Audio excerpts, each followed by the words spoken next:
Hello everyone. Today we're going to be doing something a little bit different. Now, I'm someone that likes to keep things quite organized, or at least certain things organized. And I realized that my trip to Cambodia has set back what I guess we could call the regular scheduled programming of the podcast. We're going to be doing more videos, more interviews, things like that. I've already spoken about this previously. I won't go into it again, but to watch all of this stuff, yes, some will still be on YouTube, some will just be on Patreon. You don't even have to, I think, even sign up to Patreon to watch some of it. It will just be there, so you can click on a link and watch it right there. That being said, there's a lot of people on YouTube, so if they want to watch it with ads, that's up to them. But again, in a slight departure from the regular programming, as much as I would like to get to the next part of the story, the 1972 post-Chen La offensive era, where the Khmer Rouge really took the civil war up for themselves. And the Vietnamese, having conquered most of Cambodia for the Khmer Rouge, allowed their comrades to take over the fighting. We will get there. I promise you that. But if you've been paying attention, as you know, I am here. I am back in Cambodia, and over the last weekend, I spent a significant amount of time in the west of Cambodia, a place I'd never been to before. Battambang, Pailin, Sam Laut, and Malai.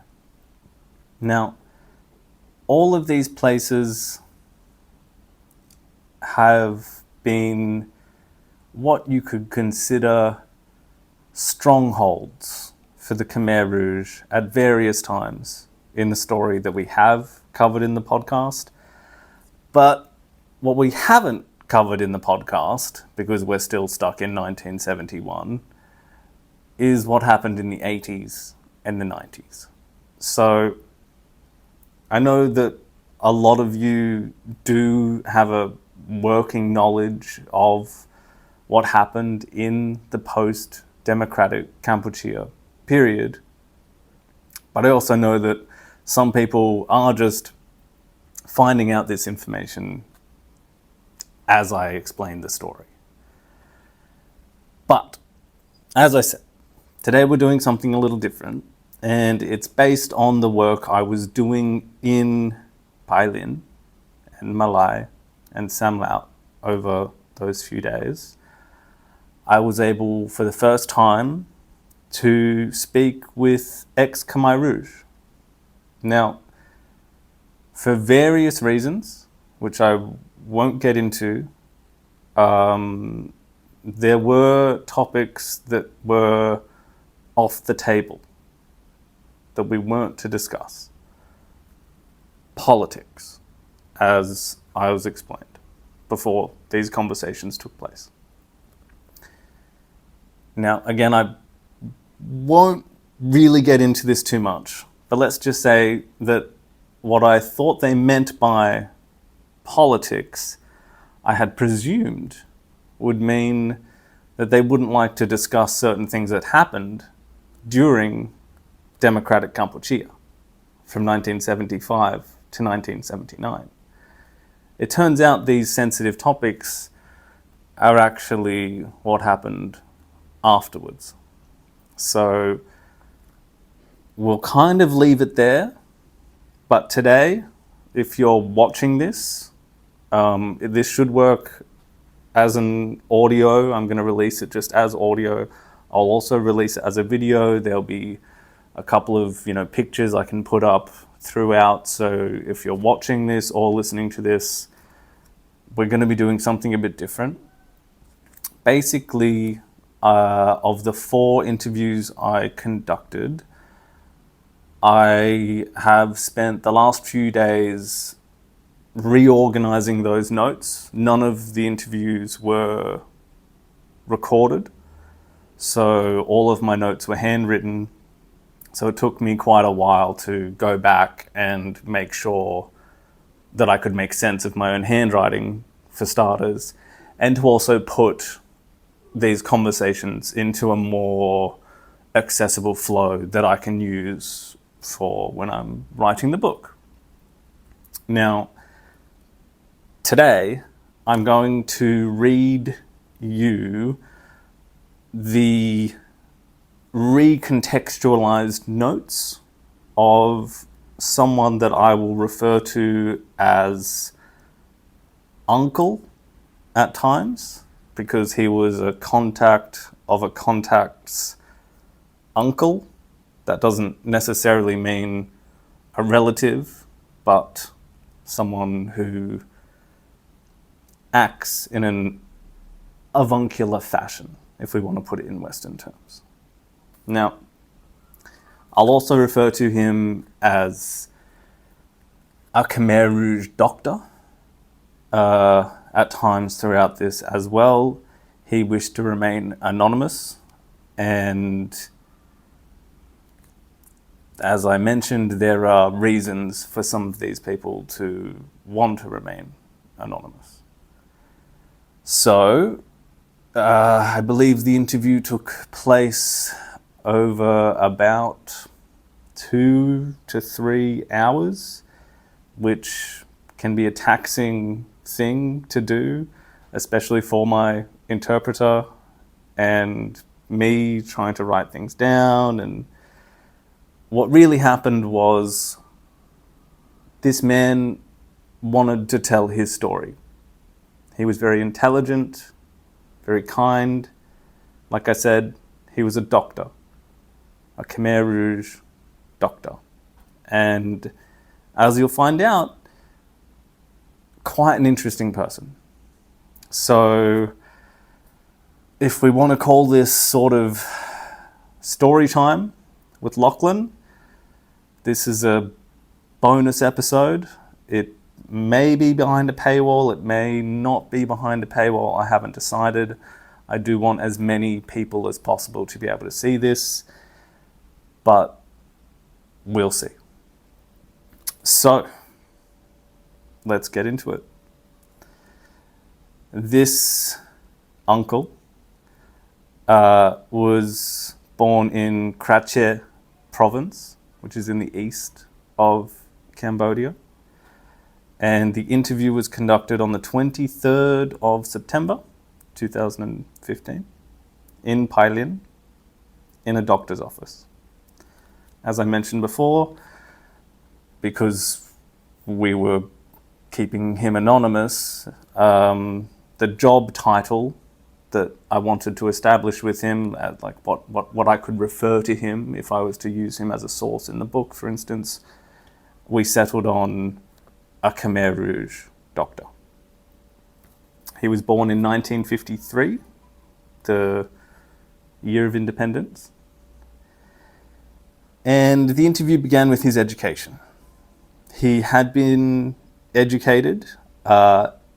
It wasn't exactly clear with some of the interpretation to what level. There's sort of what grade 3 means to someone in the West isn't quite what it means in Cambodia, but he had received an education. In 1970, the coup, which if you've been listening to the podcast, you'll know all about, meant that the university that he was studying at, I believe he was studying medicine, was shut down. Many teachers felt that this was a moment that they should disperse. As we mentioned, this was a chaotic period, And after the coup, as we went into in great depth, essentially that whole part of the country was overnight engulfed in war. He had heard the Sihanouk announcement over the radio, the call to arms for his people to join this new front to take back Cambodia. And he had even joined in protests in Kampong Cham, which is southwest of Kretche. They were chanting that they wanted the king back, just like the king had asked them to do, right? He was arrested, but seemingly let go quite quickly, and he fled back home to Kretche. Now, by May 1970, so remember that the coup occurs on the 18th of March 1970.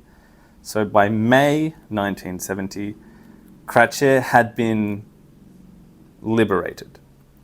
The Vietnamese had done the fighting, but they had given the administration of Kretche to the Khmer Rouge.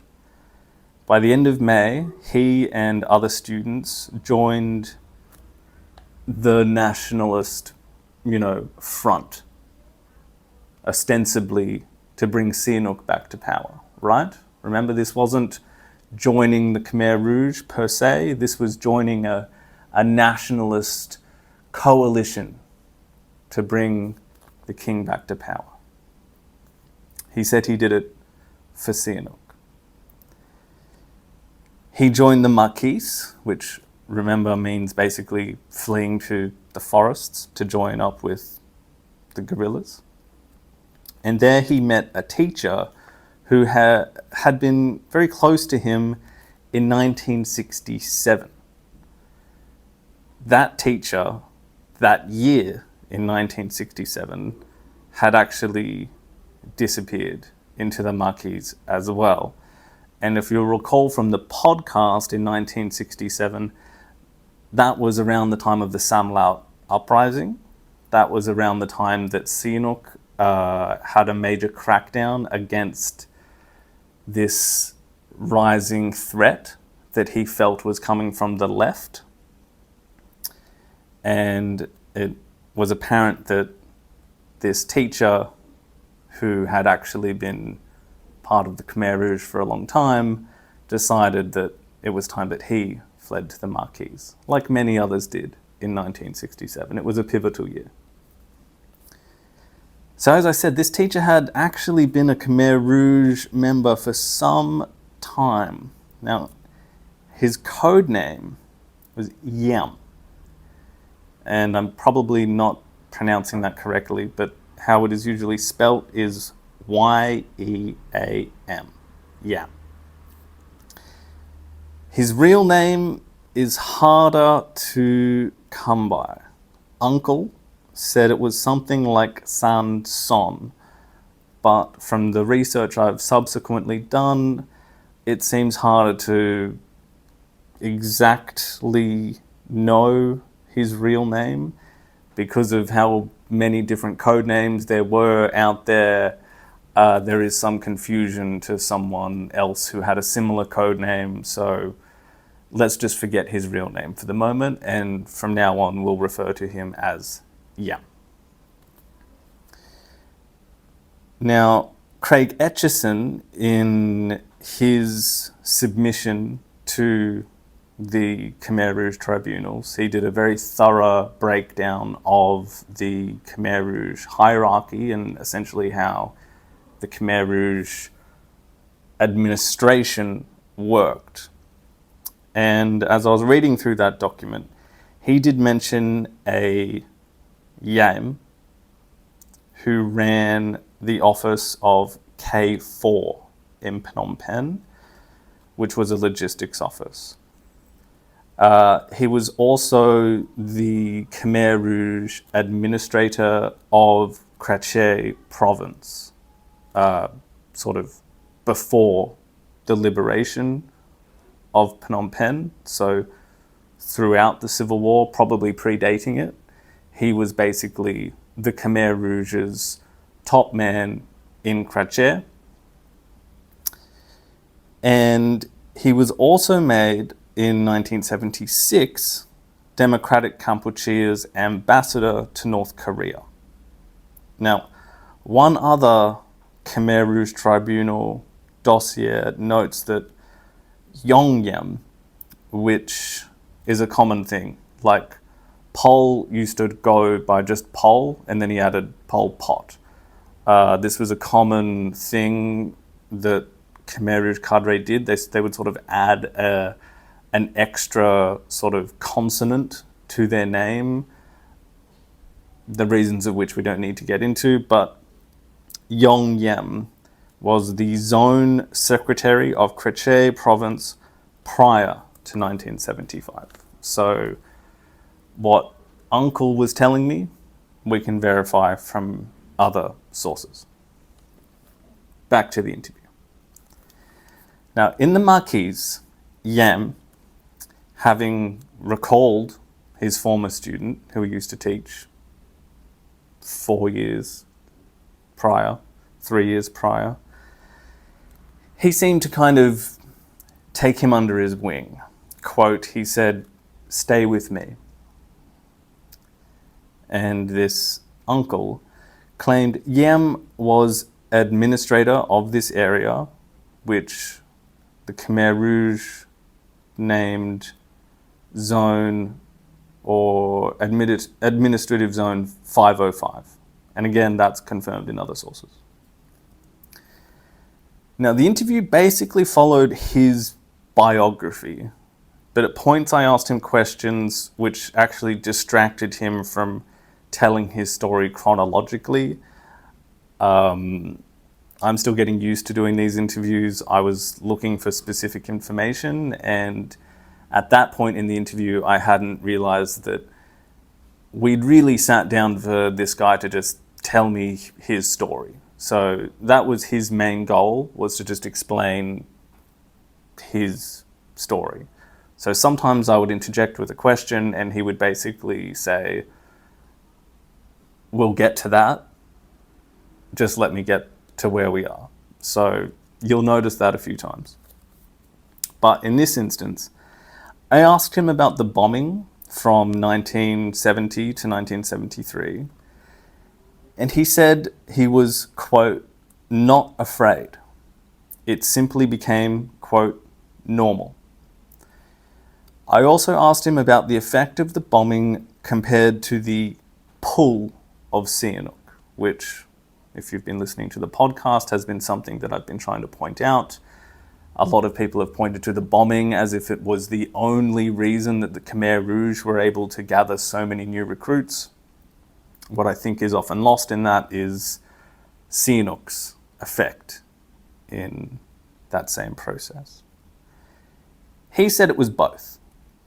He had been young, his parents were pro-Sihanouk, and after the coup, he wanted to defend Sihanouk.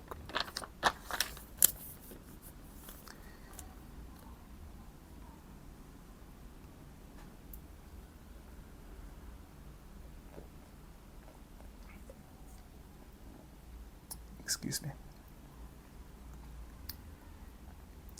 He recalled a specific instance where a bridge was bombed on Route 7.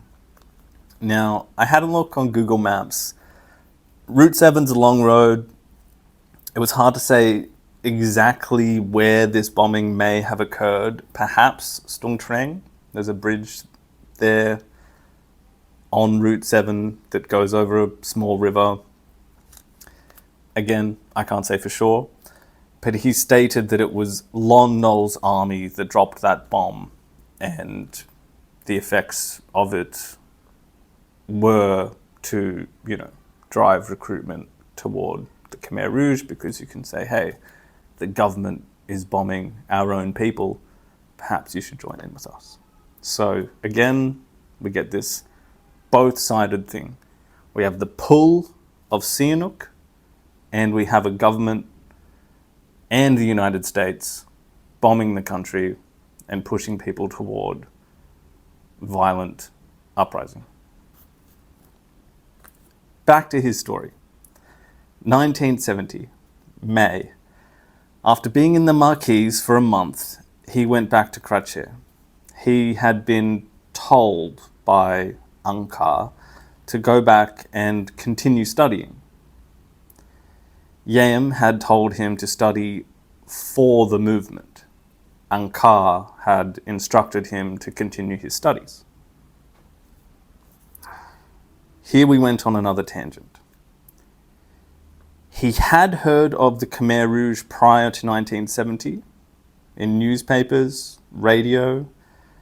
He remembered Khieu Samphan being accused in 1967, which, again, if you can go back and listen to the podcast on the Samlaut uprising, we really dived into Khieu Samphan's sort of being blamed by Sihanouk publicly at that time, and Khieu Samphan having to flee, along with the other so-called three ghosts, Hu Nim and Hu Yun.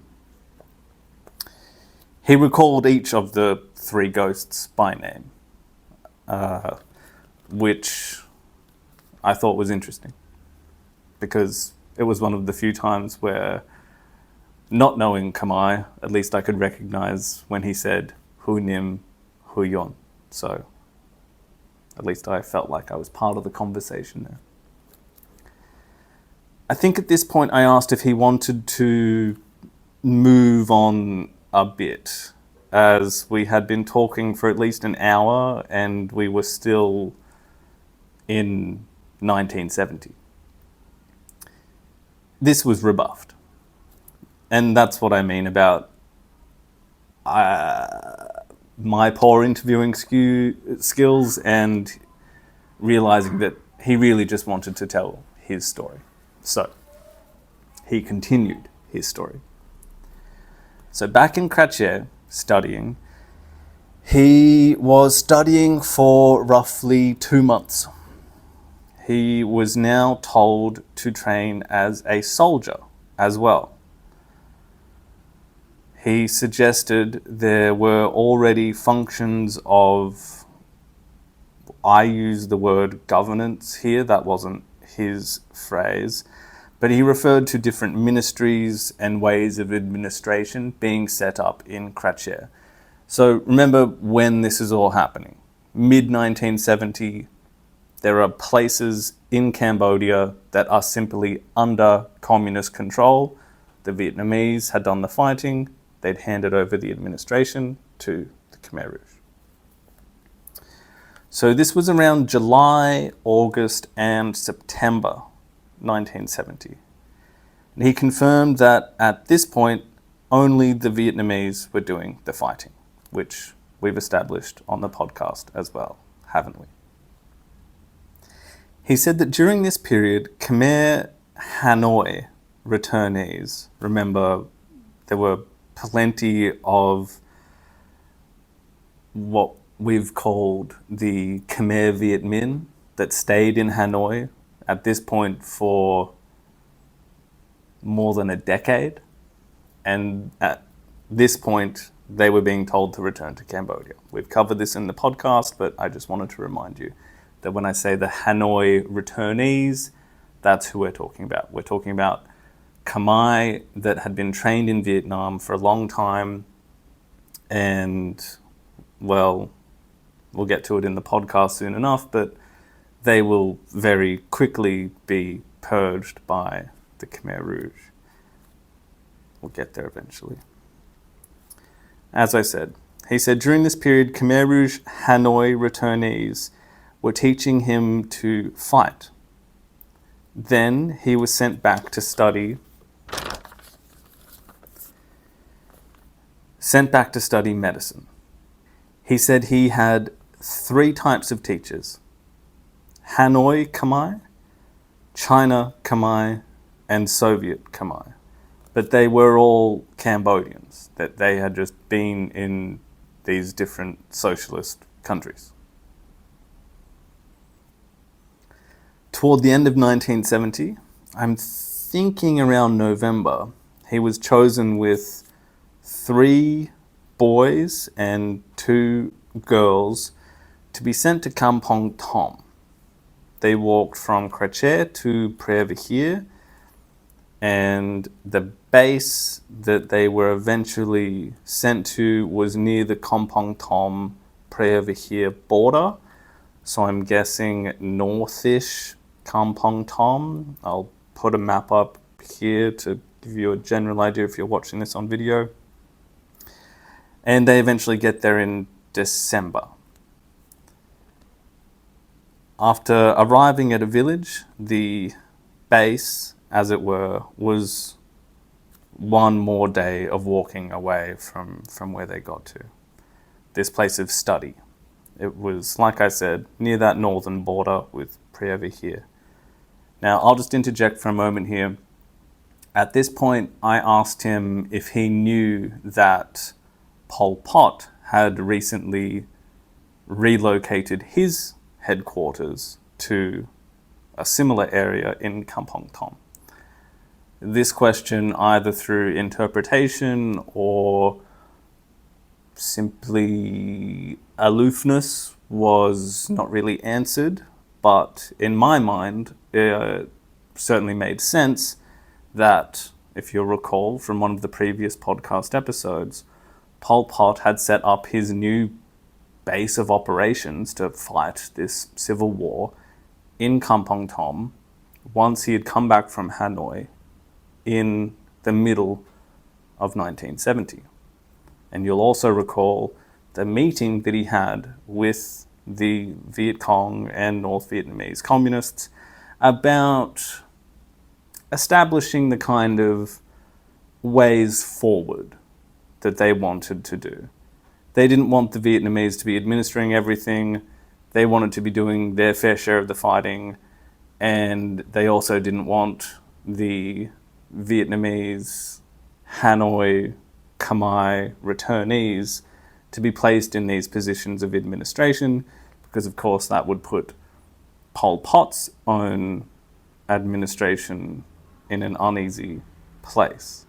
So I think it's no coincidence that Uncle was summoned to Kampong Thom at the end of 1970, probably following that meeting that Pol Pot had had with the communist Vietnamese to establish these new rules. You'll also recall that later Pol Pot will have accused some of his own highest cadre of a Vietnamese plot to poison him during this meeting, but that's neither here nor there. But for me, it was very interesting to hear that someone who lived this history was mapping up completely with the history I knew.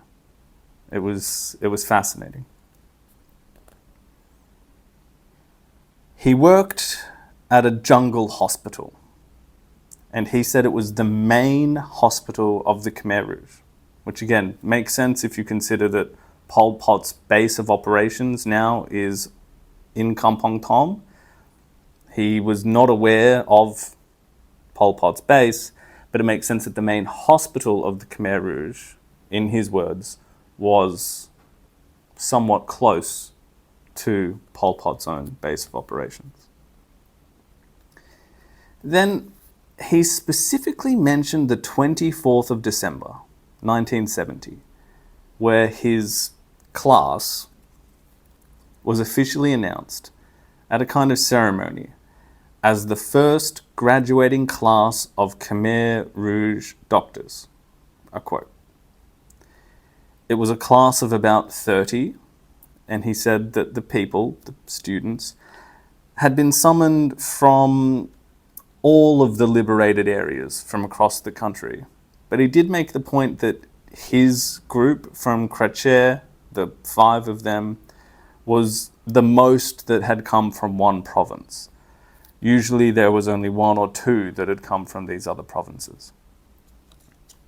He said that Hu Nim had photographed the ceremony and that Nuon Chea was the speaker, as it were. There were 4 or 5 other leaders at the time that were present, but at the time he didn't know who Nuon Chea was, who was giving this, you can imagine, any typical graduation ceremony, someone giving the speech. He didn't know that Nuon Chea, he didn't know who Nuon Chea was, let alone his position. He soon found out who Nuon Chea was, that he was number 2, and through conversations with his compatriots, he became that there was a higher leader and that was Pol Pot. So he was aware that Pol Pot was the leader of the party as early as the end of 1970. At this point, there was a brief interlude, as I asked if he thought that more students had been summoned from Kratcher due to the influence of Yayam, his teacher. He agreed. He seemed to think that, Yayam having such a high position in the party, perhaps he was trusted, and his suggestion of these students from Kratcher was taken quite seriously. Then he explained that he'd been the Democratic Kampuchea ambassador to North Korea, which I previously mentioned, but as I said, things got a bit tangential here and there. Now, contrary to some reports online, as I referenced at the start, there is some confusion because of code names and things like that. But Yayam survived the Democratic Kampuchea regime. As I said, he was sent to North Korea. He was the ambassador for Democratic Kampuchea in North Korea. But when the regime fell in 1979, he was recalled from North Korea and he joined the resistance movement in the 80s. Some reports online state that he was executed once he returned. That isn't the case, and perhaps this is due to, like I said, some of the confusion around code names. But Uncle relayed that Yam died at some point in the 1980s. He wasn't specific. That he died in Malai, which is, I'll show you on a map, right on the border with Thailand. I couldn't believe how close we were to Thailand on the drive to Malai. Like, it's literally just there. All the mountains you see to the west is Thailand, and it's just there. We went past several border crossings which at the moment were closed. So yes, at some point in the 80s in Malai, Yayam was an old man, and he died when a tree fell on his house. Quote, a big tree. I asked about his views of Yayam. Quote, he was the kindest person. He never looked down on people. He was respectful. And Khoi Tuon, someone that we've also mentioned in the podcast, someone that, if you've been paying attention, was one of the people that Pol Pot accused of plotting against him at that meeting with the Vietnamese at the end of 1970. But he said that Yam had been an associate of Khoi Tuon, had been his teacher. So I can only presume that it was actually Khoi Tuon that brought Yam into the Khmer Rouge movement. As you'll remember, the Khmer Rouge had successfully infiltrated, I think is an appropriate enough word, a lot of the high schools and institutions around the country, and that's where they were finding a lot of recruits. And I think that it was probably Khoi Tuon who brought YAM into the movement. He also said that YAM had been influenced by another teacher, Keng Van Sak. This is someone we haven't talked about in the podcast for quite some time. He's kind of like a Khmer eccentric genius. He invented the Khmer typewriter. He was involved in socialist politics. He was highly influential on the students in France, seen as one of the big brothers in France. But he never truly joined the Khmer Rouge. Back to the story. In 1971, he was doing 6 months study at the camp in northern Kampong Thom, and also spending 6 months in Krache. Then we did move forward a little bit. So presumably, we kind of skipped over the period from 1971 kind of to 1975. And the impression I got that this 6 months on and then 6 months off thing was basically how Uncle operated during this period. In 1976, he was sent by Angkar to Phnom Penh. So 1976, we're talking after the Khmer Rouge have taken the country. So he's summoned by Angkar to Phnom Penh, and he worked or continued his study at the Khmer Soviet Friendship Hospital. This is in the southwest of Phnom Penh. I can show you where it is on the map if you're watching. I'll put it up here. It's just south of Mao Zedong Boulevard, west of the textile district. If you've ever spent any time in Phnom Penh, you've probably been to like the old Russian market. It's kind of west of there.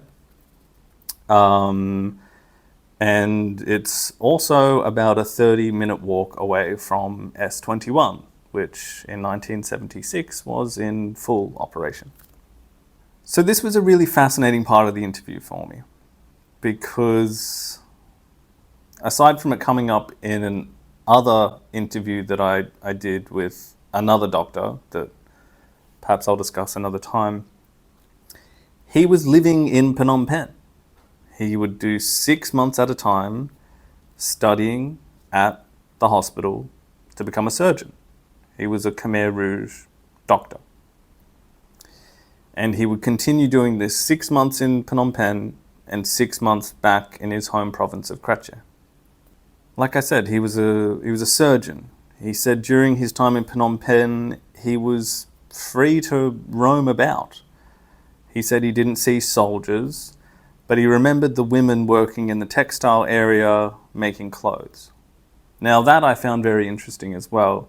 Most people you hear of their accounts of living in Phnom Penh, usually they say that you couldn't walk to the end of a street without having, permission from cadre A to go to the end of the street to meet cadre B. And it was quite strange for me to hear that he was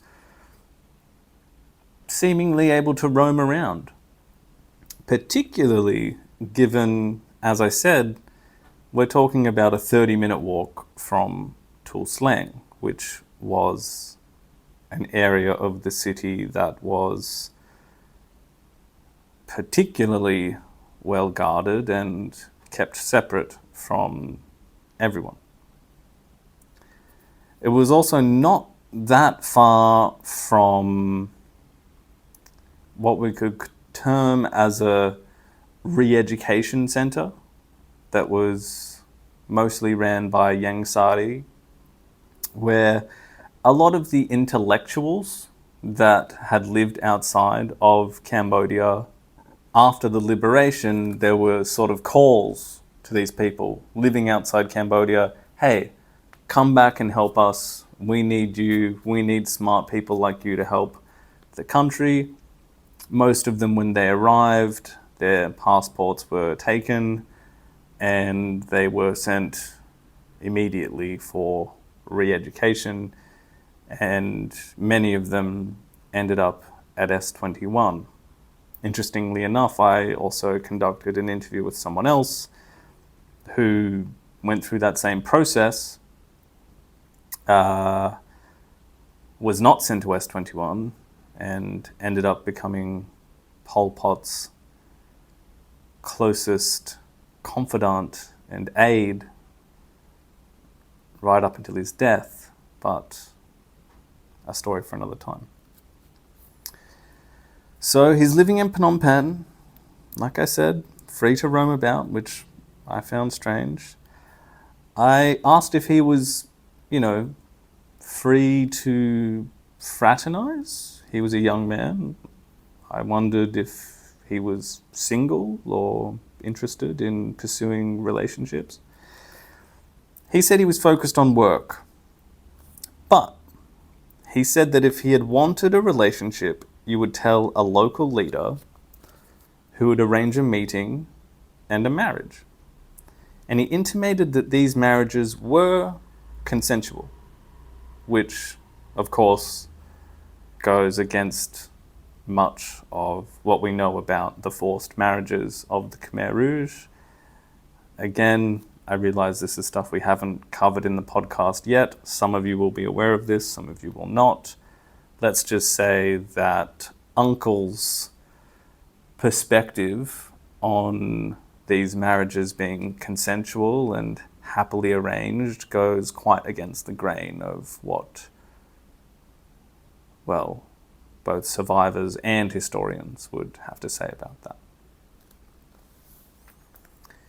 Another specific memory he had was about the lake, or what I presume he meant, or perhaps it didn't come across in the interpretation, is a river that, again, I'll show you where the Soviet Friendship Hospital is.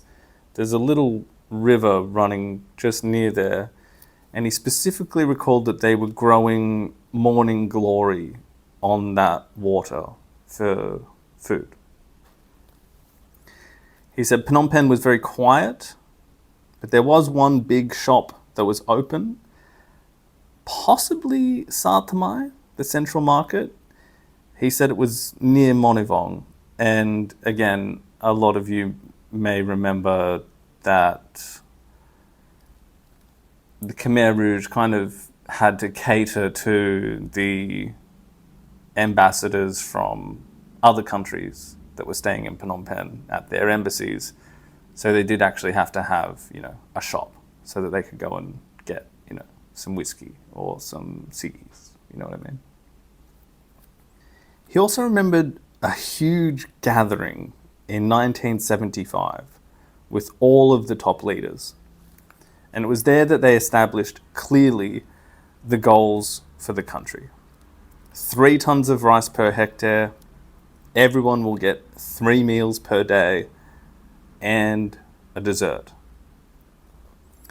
This gathering lasted for 1 month. And again, this is confirmed in other sources.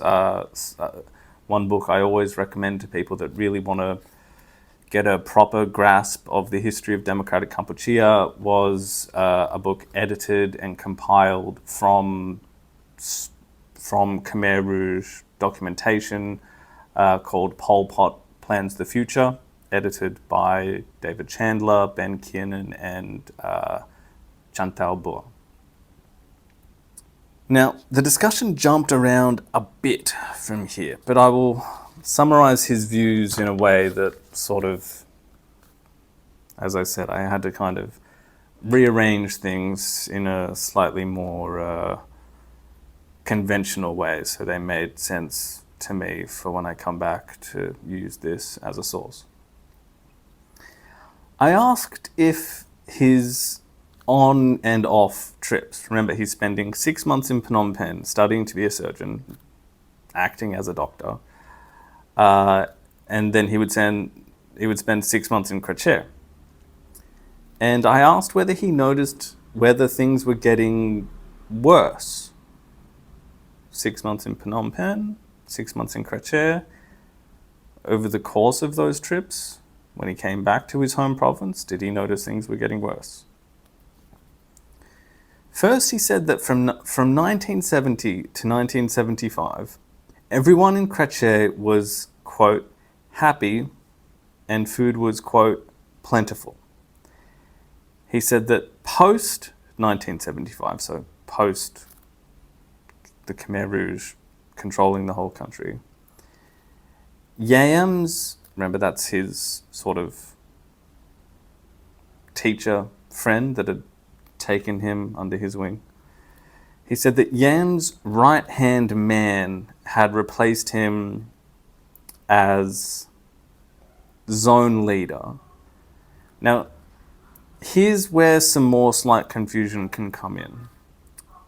Because according to Khmer Rouge tribunal documents, Yayam was still the secretary of Kratcheh sector, which they confirmed as Sector 505, just as Uncle had said.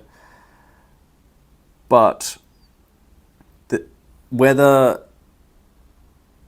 after Yayam was posted to North Korea and replaced with this right-hand man, it was hard for me to decipher whether that was to be just the secretary of Kratcheh itself, or whether he was referring to Kratcheh was part of the East Zone of Democratic Kampuchea, which was under the control of someone named Sao Pim, who has come up in the podcast a fair bit as well. So, as I said, it seems that Kratcheh itself was part of the larger Eastern Zone, which was headed up by Sao Pim. But at this point in the discussion, Sao Pim's name hadn't come up, but we did talk about him later. And those that know what happens to Sao Pim will perhaps understand that foreshadowing. But Uncle's impression was that Kratcheh, until 1977, was still perfectly fine. So the right-hand man, whoever that was apparently held in high esteem by Uncle, and he seemed to think that everything was still running perfectly fine until 1977. Like I said, whether Kratcheh itself was administered by Yam's right-hand man, who Uncle held in high regard, whether this was Sao Pim or someone else is unclear. I may need to look into this further, and perhaps I'll reach out to Craig Etchison directly about this. He might know. But Sao Pim died in 1978. So whether this right-hand man was replaced in 1977, where Uncle seems to think that everything started to go wrong from that point onwards, was left a little bit unclear. In any case, Uncle said Kratcheh was fine until 1977. Quote, people had 3 meals a day, nobody was suffering. The quote continues. People were not arrested. The only people who were thieves, murderers, or saboteurs. Until 1977, no one was murdered. He was, quote, 100% sure of this. However, he said he could only speak for Kratcheh. He didn't know what was happening in other provinces. But he pointed to that year, 1977, being when things changed. But he spent a lot of time speaking about Tamok's forces and the Purges. Now, Tamok is someone that has come up in the podcast a lot, And I've been trying to foreshadow him as much as possible because he will become an extremely big part of the story. And as many of you will know that he earned the moniker Tarmok the Butcher. He recalled a time in 1977 when a team of Tarmok's forces who were in the southwest zone. Tarmok was in control of the southwest. They had this reputation for being extremely loyal to Pol Pot, and in that sense, Pol Pot trusted them to carry out the purges of the people that he suspected were working against him. He said that a team of Tarmok's forces were fighting Vietnamese in Kracher in 1977. And following this fighting, when Tarmok returned to Phnom Penh, he said that there were widespread purges. This seemed to be the turning point in Uncle's mind.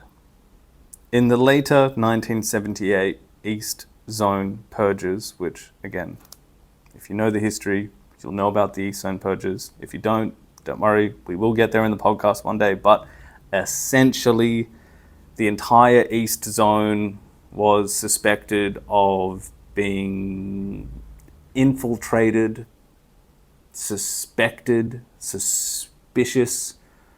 due to their proximity with the Vietnamese and the long-term relationship that many of the zone leaders and cadres had with the Vietnamese.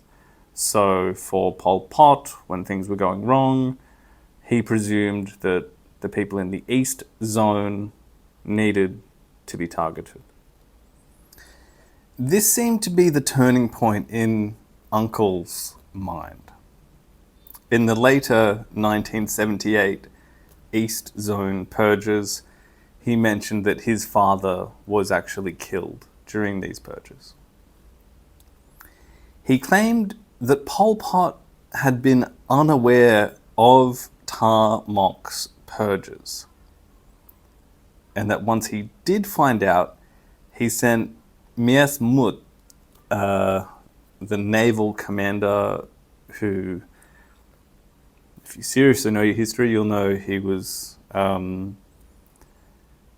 accused in the Khmer Rouge tribunals of a variety of crimes, which was going to be, I believe, case 003, which ended up never going ahead. You can revisit my old interview with Craig Etchison where we discussed exactly why that happened.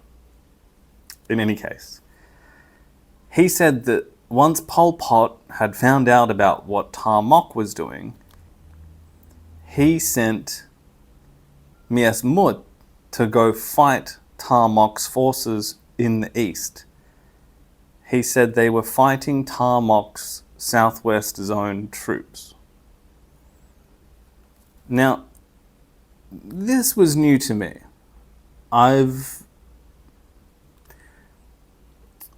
There is an ongoing conversation, let's say, about the factions in Democratic Cambodia. But for someone to suggest that the East Zone purges, or that Tarmok's fighting of Vietnamese, or that any of that would have been happening without Pol Pot's knowledge, that was quite strange.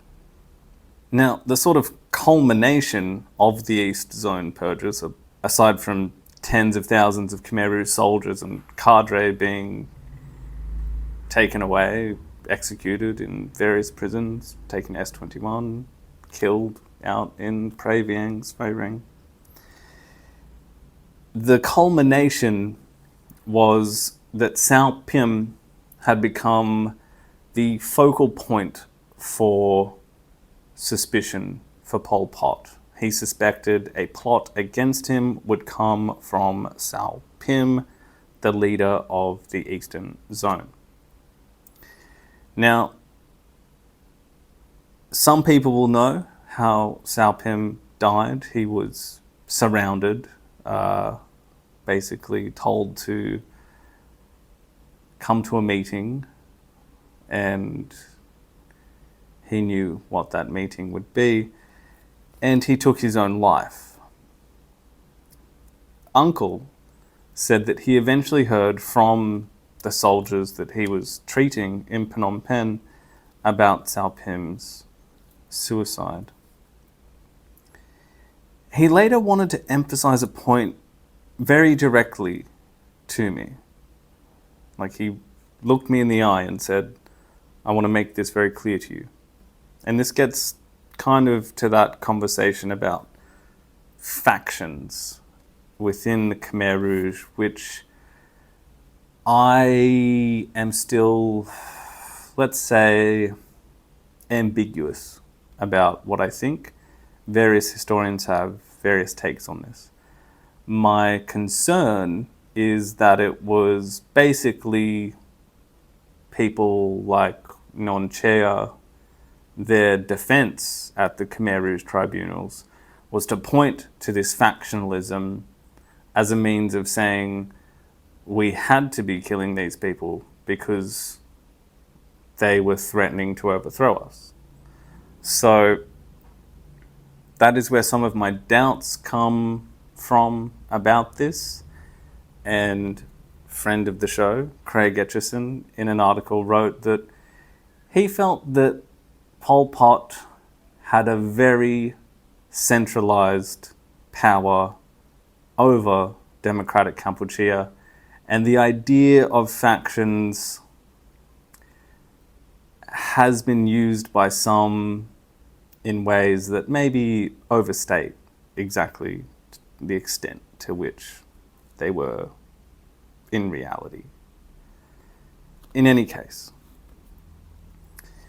Uncle really wanted to emphasize this point, as I said, directly to me. This is where he looked at me. There were two kinds of Khmer Rouge. There were the Khmer Rouge who loved Cambodia, and there were the Khmer Rouge who wanted to betray Cambodia. Now, within this sub-faction of those who wanted to betray Cambodia, there were those that were simply power-hungry and willing to lie and kill in order to advance their own positions. And there were also those who were involved in colluding with the Vietnamese, which, again, if you ever read Pol Pot's book that he wrote, the so-called Black Book, about all of the crimes of Vietnam, he's quite, let's just say he emphasizes that point quite a bit. So if I was to be empathetic to Uncle, and again, remember, he's a doctor, he's a surgeon, he's not out there killing people. He may have just been hearing things, and he may have just decided that one part of this story was the real story. So let's take him from his perspective. He also claimed that Pol Pot was unaware of much of this infighting, which, again, we're taking his perspective here, but let's just say there is an abundance of evidence that would suggest that Pol Pot knew exactly what was going on.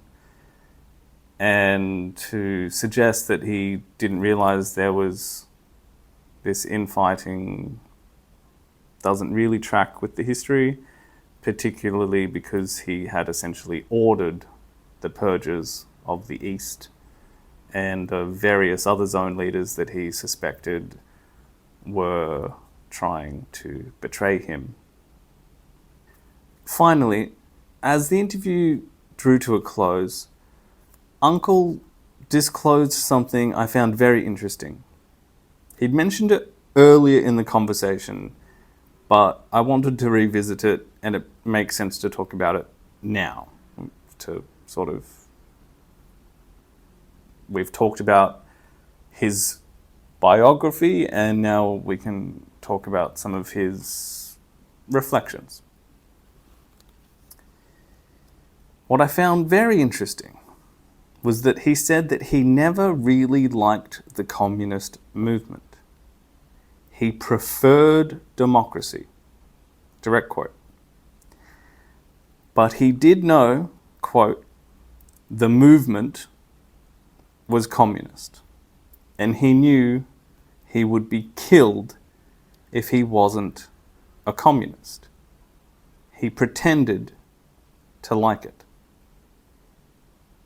When I asked later if he felt that there were others that may have felt the same as him, that there was a general sense that people were pretending, and whether he knew that other people were like him, just pretending to be communists, and whether this was perhaps widespread.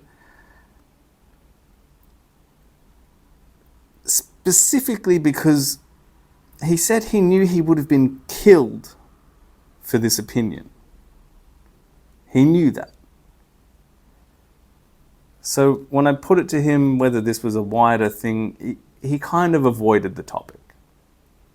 He went on another quite long rant about Tamok, and at some point said that people, quote, just went along. So make of that what you will. I tried to press him on this. It didn't work. He went back to the East Zone Purges once again, and he said that the Kasai, which we've mentioned in the podcast quite a lot, you have to imagine these patronage networks between people in Cambodia. He said that became an important function of accusation and murders, which is something that the anthropologist Alex Hinton really dives into in his book, Why Did They Kill?, which I recommend. Lastly, I asked him about slogans, in particular, the super great leap forward. Now, when I said that in English, my interpreter couldn't find the words for it. It took me a few minutes of actually going through some of my old answers I've put on Reddit, where I knew that at some point I had used the Khmer version of the super great leap forward, sometimes called the prodigious great leap forward. He said that this was a phrase, a slogan that he heard very commonly. Now, as I mentioned at the start, the interview went for quite a long time, and at this point, there is a degree of mental exhaustion that can come along with doing an interview like this. My questions in English, my interpreter having to interpret that, getting very long answers, and then my interpreter having to relay that back to me. It can take a lot out of you, especially, as I said, once you're going for more than a few hours. So at this point, we'd reached a natural end to the interview. But I have some thoughts. I have some thoughts about the interview that I want to share, and I've touched on some of these throughout, but I thought I would sort of conclude this with my my overall take on this particular interview. First of all, Uncle was really obsessed with Tamok. He basically blamed everything bad that happened on Tamok. And As I mentioned earlier, the implication of Mias Mut, a naval commander, again, from the sort of southwest, being sent to fight Tarmok's forces. I had never heard of that at all, and I will look into it. But hi everyone.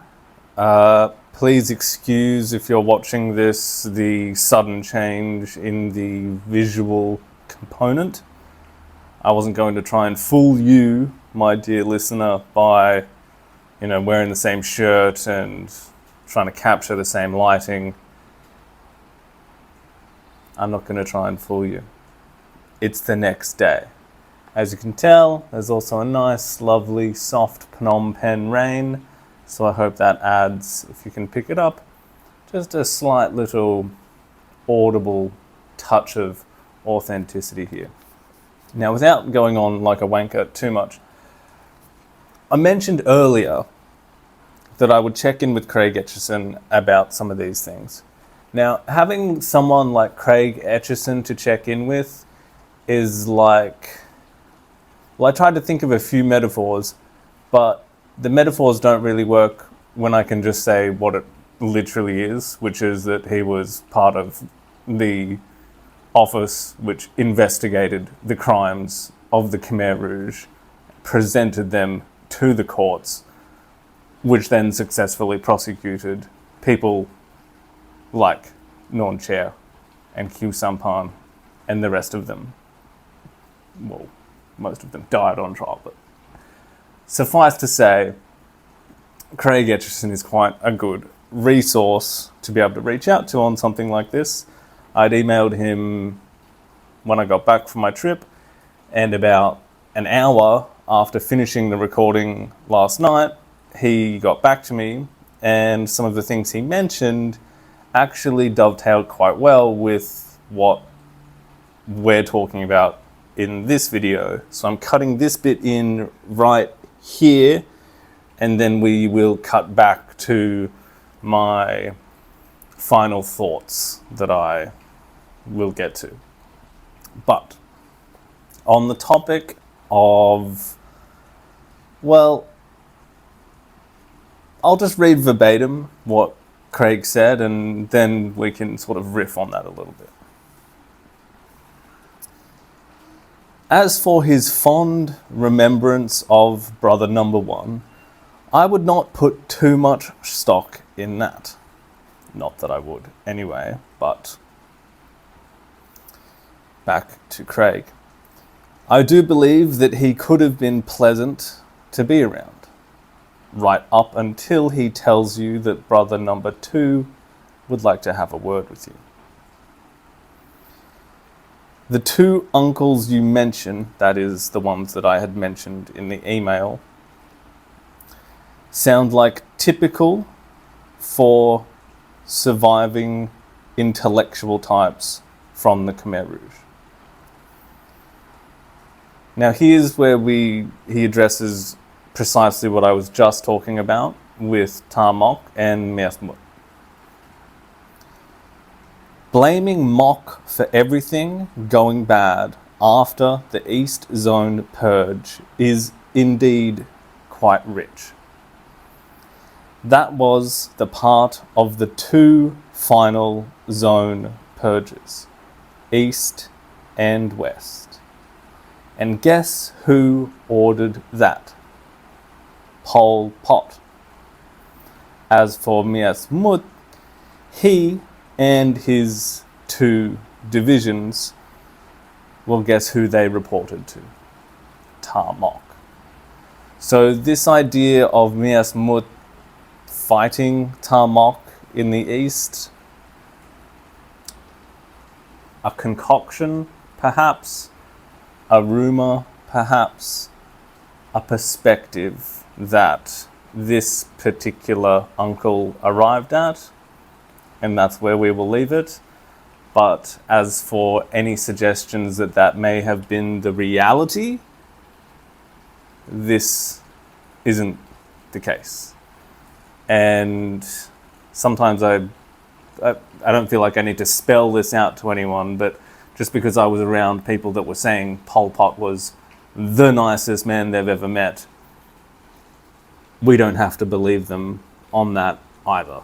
It's just one of those things that you have to get used to.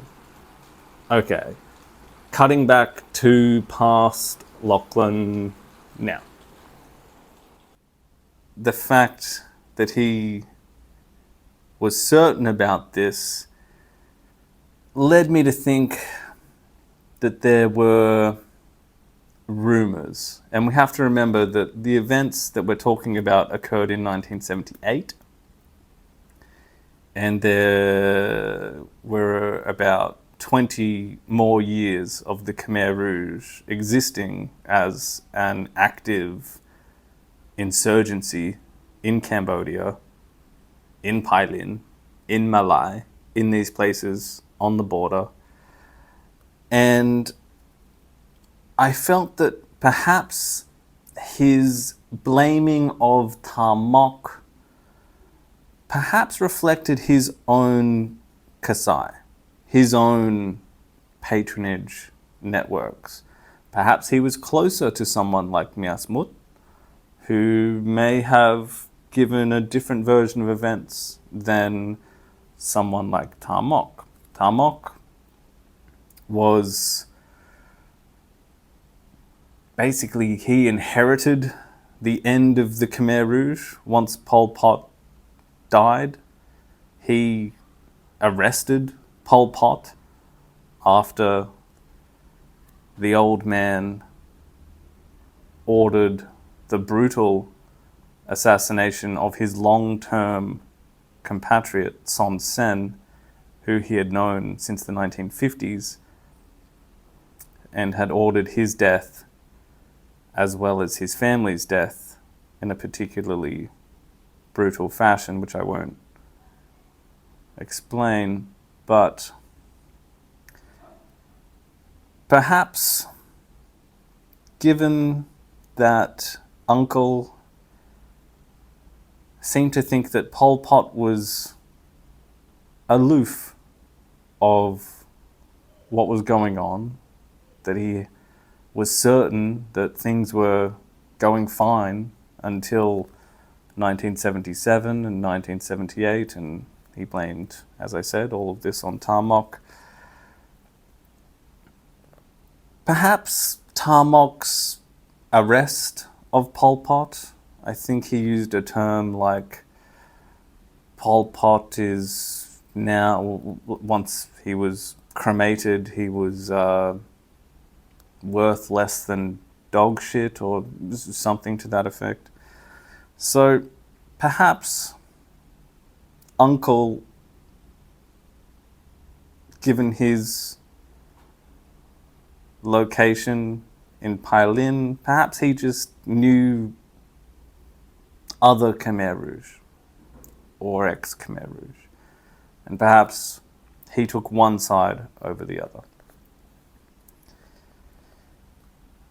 Like I said, perhaps he just believed some rumors and not others, and he took a side and he stuck to it.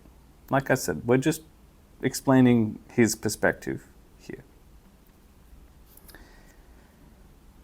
Similarly, his nonchalance about living in Phnom Penh, being free to roam, not seeing soldiers, was at odds with what others have said. As I referred to what another uncle said, another doctor who was being trained at a different university, I think near the train station, near Monivong, near La Royale. There's a university there. He was certainly not free to roam. He had a very strict schedule where he had to wake up, exercise, eat rice porridge, go to school, learn how to be a doctor, and go to bed. He wasn't free to roam.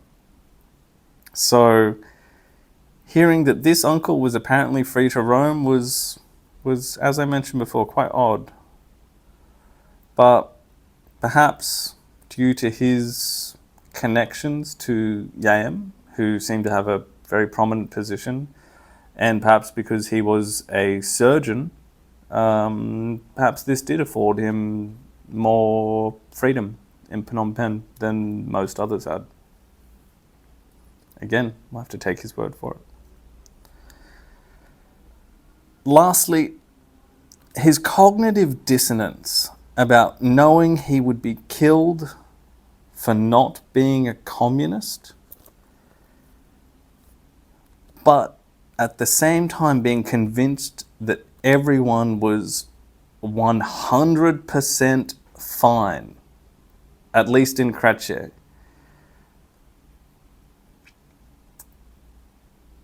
I found that very interesting, that he knew he would be killed for his political opinion, which he was keeping to himself, and yet he didn't think that perhaps across the country people were being killed for their political differences to the Khmer Rouge ideology. I found it also very interesting just how close he was to S21. And I regret perhaps not asking him about that, but I have a feeling that he would have avoided the question. It's my understanding that a lot of these ex-Khmer Rouge guys, when you kind of push them in certain directions, they tend to find a way of avoiding really giving you a direct answer about some things. Also, he, like the others I interviewed, was adamant to avoid talking about politics. And my contacts were pre-warning me about this as well. Now, what I came to realize, and I mentioned this at the start, was politics didn't mean what happened in democratic Cambodia. Politics was about the relationship with Vietnam after the invasion, and things to do with the government that took control of Cambodia after the Vietnamese invasion and decade-long occupation. This is what they didn't want to talk about. And they feared, in my perspective, they feared touching anything on that topic and that relationship. That seemed to still, for them, have I felt the connotation that if they said the wrong thing about the wrong people, that they could still be punished, which is why everyone I spoke to wished to remain anonymous.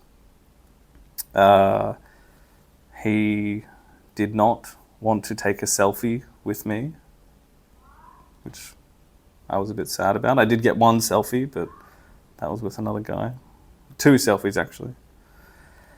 And lastly, this uncle, he struck me as very intelligent, sincere, and kind.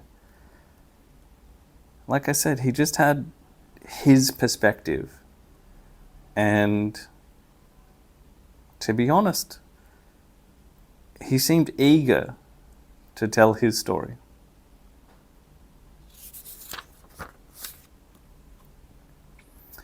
So, that was one of my interviews.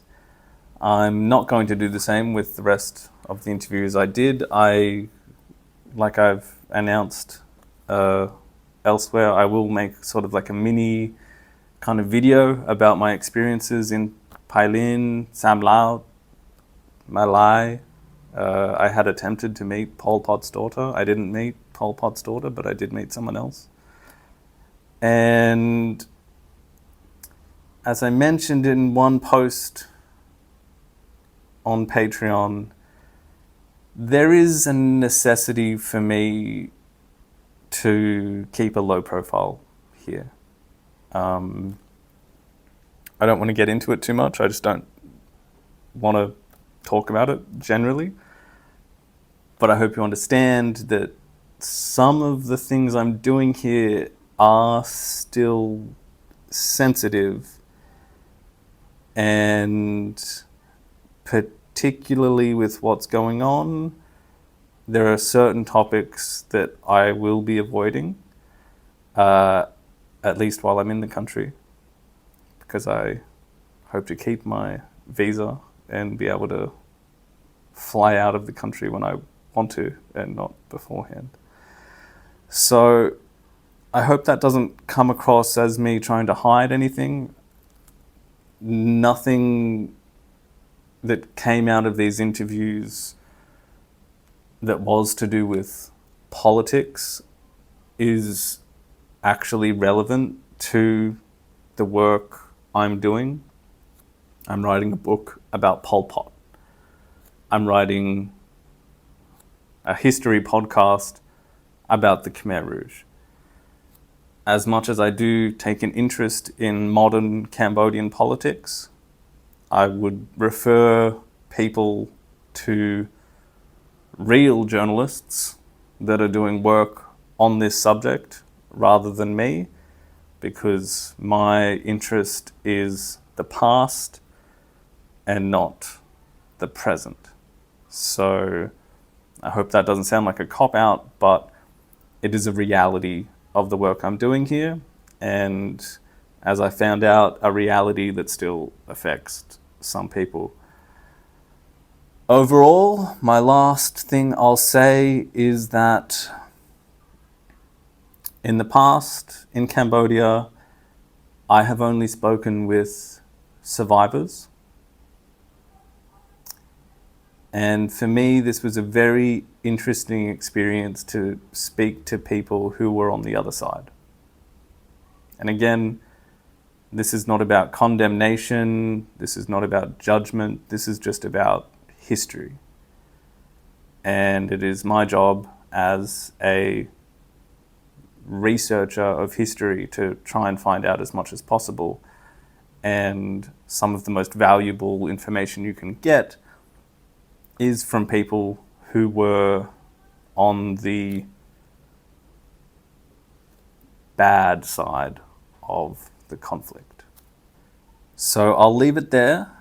I hope this little story made sense. I hope it was interesting. I hope it wasn't too jumping all over the place. But the last thing I'll say is that it was extremely interesting to meet someone who lived through the events that we've recently been talking about on the podcast, who was there, who heard Sihanouk's announcement, who joined the movement, and interestingly didn't even like communism, but was part of the Khmer Rouge for 30 years. So I'll leave it there. I hope this was okay. If you've been watching this, I hope you enjoy the visual element. I feel like it's kind of like story time with Lachlan.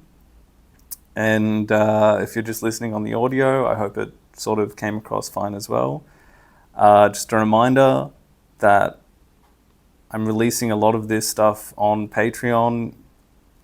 You don't have to subscribe, you don't have to pay, but you can watch it there ad-free. So if you're watching this on YouTube and you're annoyed by an ad like every 5 seconds, just click on the link below and you can watch this whole thing ad-free and then you don't have to complain about ads. And if you want to give me $2, that would be pretty cool.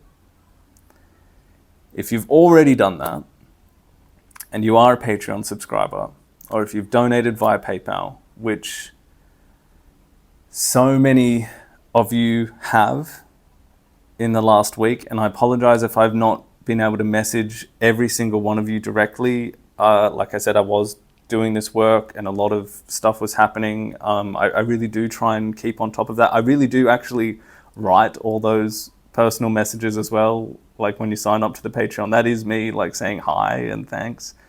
So if you're already doing that, and if you've been supporting the show for a week, or in some cases,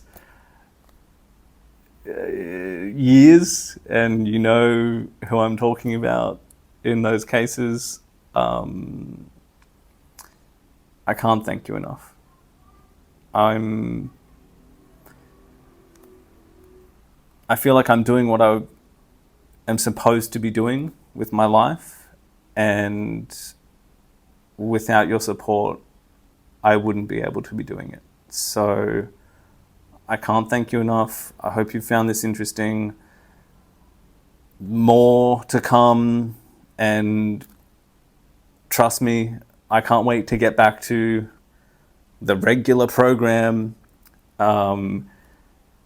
And we'll get to 1972 very soon, I promise. But until then, get on the Patreon, get on the YouTube. I'm doing lots of little videos. Soon I'm going to Krang Tachan, this horrible prison out in Takeo.